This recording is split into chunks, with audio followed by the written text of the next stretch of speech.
Avec le numérique, de nouveaux domaines de recherche, effectivement, sont en train d'apparaître. Donc c'est clairement la relation à cet ensemble de documentation qui a complètement évolué, qui a complètement changé et qui a bouleversé vraiment l'accès au savoir et à la connaissance. L'humain vit dans un environnement et on l'a considéré comme ça, et le numérique est partie prenante de cet environnement. Et on s'est intéressé en fait à la culture numérique, aux cultures numériques. La spécificité de l'apport de Milad Douei, c'est vraiment l'apport du côté des sciences humaines. Et il est capable de faire ce lien tout à fait intéressant entre la technique et justement ce qui, au-delà, nous amène à la réflexion vers l'humanisme numérique.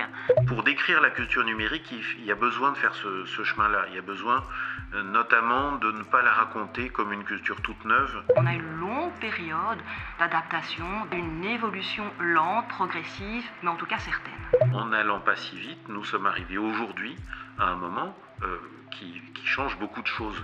Quand j'évoque culture numérique, je dirais que pour moi, il y a 3 éléments à prendre en considération. Ce qu'effectivement elles apportent à chaque individu.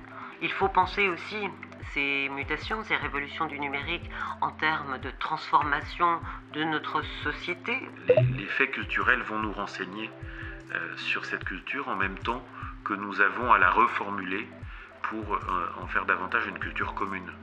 Et je crois un 3e élément qui est important, c'est celui de penser en termes d'intérêt général, d'intérêt collectif, de bien public, les common goods, comme on le dit. L'éthique dans une société est une question pluridisciplinaire.